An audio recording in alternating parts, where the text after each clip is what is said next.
Hi guys, welcome back to my channel. Please like, share and subscribe, and also hit the notification bell down below so you don't miss out on any future updates.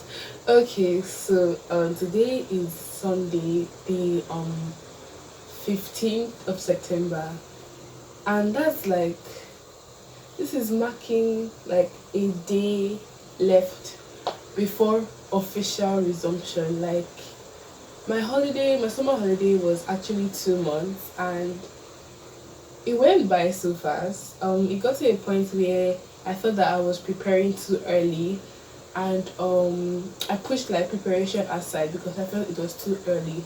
And then for a blink of an eye, it's already September 14th. Like, sorry, September 15th. So okay, oh my god, this holiday was awesome. It was I had enough time to rest. Um, I got tired of the house. I mean, I had time to rest. I had time to do everything I needed to do, even though I haven't completed half the things on my summer bucket list because the days were just going so fast. And but the things that I was able to accomplish, I'm very happy. I had a lot of fun.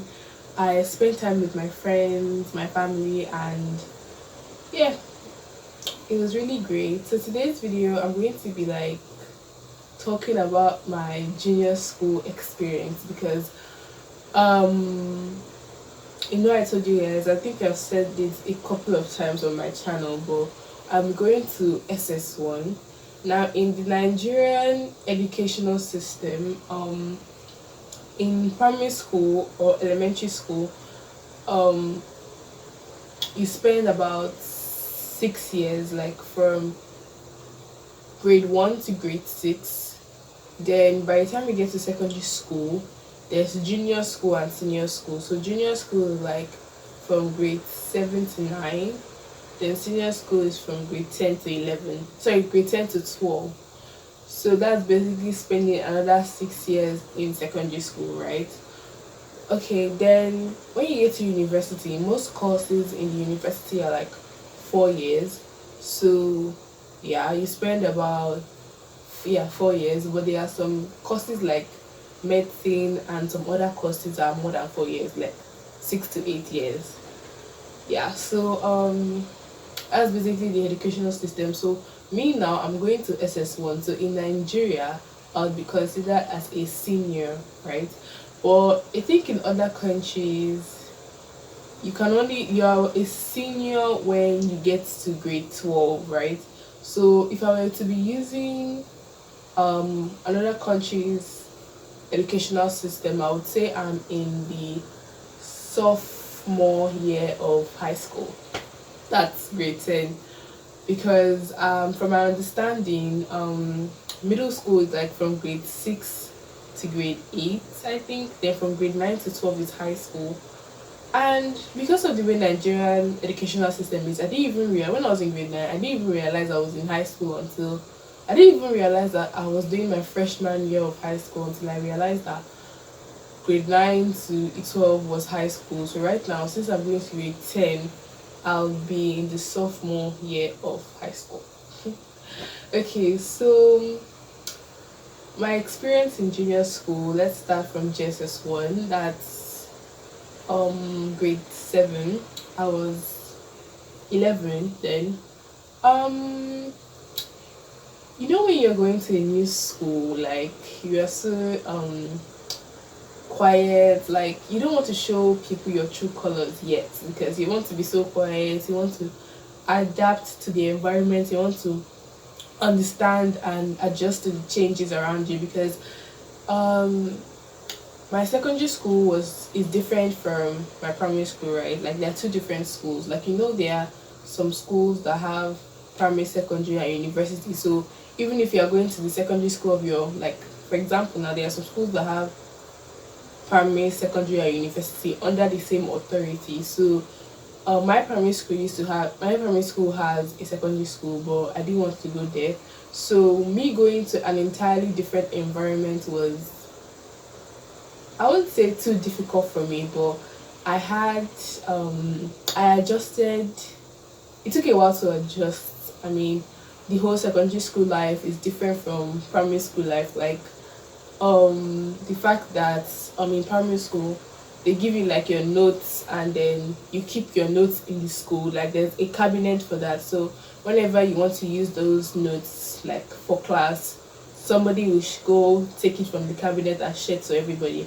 And in primary school you don't really have a lot of people. Like in private primary schools you don't have a lot of students in class. Like me now in grade 6 we're only 8 in number. In grade 5 we're about 10 in number. And um when I got to secondary school, my class were about, and my secondary school one class that's like grade 7 for example. Now it's just not grade 7 alone. Like that grade 7 has four different classes, like four different arms. Let's use grade 7 A, B, C, and D. So that's not what it's called, but let's just put it like that. So like in my own we're about 23, 25, and let's just say that's the amount of students in the three other arms. So in grade 7, let's just say everybody is about 23 in number. So 23 times 4, that's 12 for like 52, alright? Am I correct? 52. So dealing with like 52 students compared to me in primary school when I was just dealing with like 8 students. Do you understand? So it was and the fact that in secondary school, like they give you all your notes like beforehand, before the official date of resumption, and then you keep them at home. Then you always have they give you like a timetable on the day of resumption. So you always have, for that day of resumption, you always have like issues of what to bring. Like you don't know what to bring because they're not giving you your timetable. And then by the time you get your timetable, you have like people like forgetting their notes at home and stuff like that. So there are issues like that. So there are new things that I had to adjust to. So it took me a while to make new friends because when I entered secondary school, there was only one person from my primary school that we were going to the same secondary school. So that was my only friend. And it took me about, maybe I started to get to GSS 1 third term before I started like really interacting with my classmates. So I made friends, but unfortunately some of those friends that I made in GSS 1, they transferred out of the school by the time I got to GS2, and some of the friends I made in GS2 transferred out of the school by the time I got to GS3. So we always had people transferring out. Okay, so my total experience in GSS1 was okay. It was fine. There were times where I had my downtime. I had a lot of fun. I had a lot of funny classmates, and the overall experience was okay, I guess. Out of 100, I think I'll give my experience in GSS1 about 70%, because the 30% were times where I got frustrated, times where I cried, times where I was stressed out, but that's the remaining 30% really. Okay, then my friends in GSS1, I have a lot Rita, Joanne, I forgot her name. Is this some Sarah? Um, and the boys in my class are very annoying, so I didn't have a lot of male friends. Who again? I can't even remember because most of the people in that GS1 had transferred out. Okay, we move on to the exam experience. Okay, um, it's kind of a little different from in primary school because, like, I don't think in my primary school, I don't think they gave us like to like shade out multi-choice questions. I don't think they did that. I think you like write it down in your question paper, so that was a bit different for me. I had my secondary school has a very strict school, like, dress code. You don't wear earrings, you don't um carry like bangles. There's a uniform already, and there are some certain kinds of hairstyles that you're not allowed to do and stuff like that. So it's a very strict like dress code. You can't wear lip balm or lip gloss, and stuff like that. So compared to primary school where I was allowed to like carry earrings, I was like kind of like surprised at first. Well, not really, because 1 week before we started school, we did an orientation. But to me as an individual, I don't know of any other person in that orientation program. I didn't think that helped a lot, because half of the people that they introduced themselves as teachers, I can't remember. I didn't remember any of their names by the time we got to the last day of orientation, and one of the things that they did in the orientation was to like take us around the school. And because we have a large number, I was always at the back. I don't know why, I always finding myself at the back. And by the time they got to their destination, the teacher will talk about that place. By the time I get there, the teacher had already finished explaining, and they were coming back at the direction I was trying to find. Like for example, now they were going to point A, I find myself at the back. I'm not trying to struggle to get to where the teacher is. By the time I get there, the teacher has already done explaining, so we're coming back. So me, I have to come back, and people pushing around. I find myself at the back again. So for me as an individual, that orientation program wasn't the best. And I learned virtually nothing from that orientation program. All I know is that they don't allow girls to wear trousers and stuff like that. Okay, so we move on to GS2. Okay, so in GS2, um, the overall experience in GS2 was okay. I would give that an 80%, because in GS1 I was really quiet, and in GS2 I started like becoming more extroverted, even though I'm an introvert, like talking to more people. And I'll give the experience it's 80%, because the 20%, of course, frustration, stress, and they started bringing in like in that GS2 where we're always changing our teacher, like new, like they had an issue for like teachers. So like each class we're always seeing a different teacher, especially in math. In math we take our teacher about 5 times, and before we actually had a permanent math teacher. So I'll give the experience an 80%. Okay, and we also have people like our teachers talking about like us going to GS3, because I know I mentioned that I had 2 exams to write in GS3 to earn a certificate. So people like were always saying that, remember, it's like to start preparing for that class. So by the time I now entered GS3, we're doing more of like past questions rather than taking notes and stuff like that. And there were some rule changing by the time I got to GS3, because in my school, like I said, we had 4 arms. So those arms, the students that are in each arm are decided by your grades. Like I don't know whether you get like A, B, C, and D. Those in class A are like the high scholars. Class B maybe very close to the high scholars. Class C may be the average students, and class D may be those people that their strengths are not in their academics, probably in other things, but not in their academics. Do you get?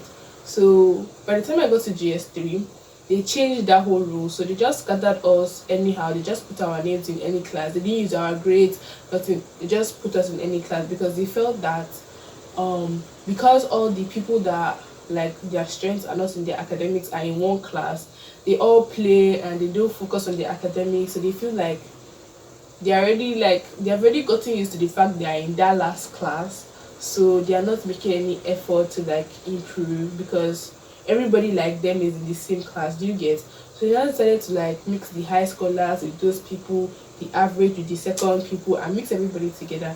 So I found myself in class D, and they didn't really shuffle it, because the people that were originally in class D were, some of them were still in class D. So they took some people from my class in that class. So I don't know. I'm not really in the school system. I don't know whether people got better or not, but that was now how the rule was.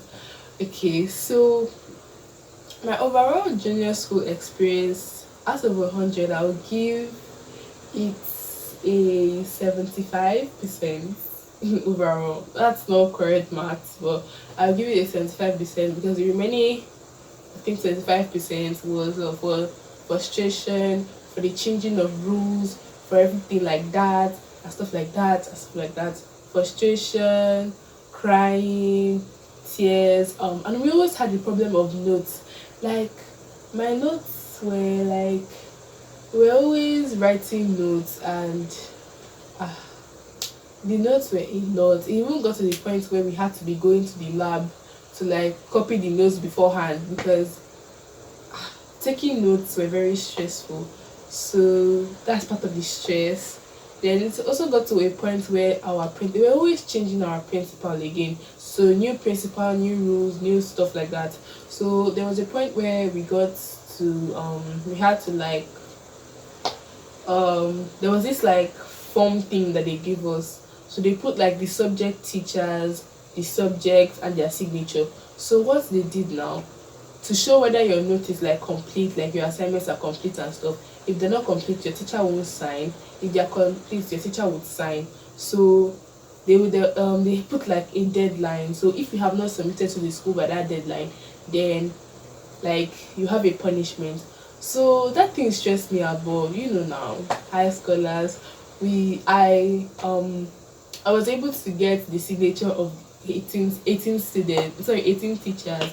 My subjects, they were 18 teachers, and I submitted it on time. But I don't know whether they actually used that thing because I didn't see any punishment, but I just did my own part and then gave it to this school. So now that I'm entering SS1, I'm doing like 10 subjects. That's 10 subjects. And even with those 10 subjects, I'm going to the science department. So biology on its own has already taken the space of like 3 subjects that I used to do before, because now that I'm going to the biology textbooks, it's not the best. Like there's a lot of diagrams, a lot of terms I've never seen before in my life and stuff like that. So at the end of it all, I just want to give you advice that for anybody that is going into going to GS1, my advice is attend classes, don't sleep in class, and prioritize your education, prioritize your academics. And school is not a place to make friends, but of course, as far as there are lots of you in one place, you have to like talk to someone, and communication is the key in relationships. Don't gossip. Like there were a lot of drama, especially in my set. Like me, I don't like the drama, but one way or the other I will hear about something. I don't like gossiping, I don't like drama. There were a lot of drama, especially in my set. So run away from drama. And drama is just, it's just something that will give somebody headache for no reason, as far as I'm concerned. So don't get into drama, don't skip classes, make sure you eat healthy.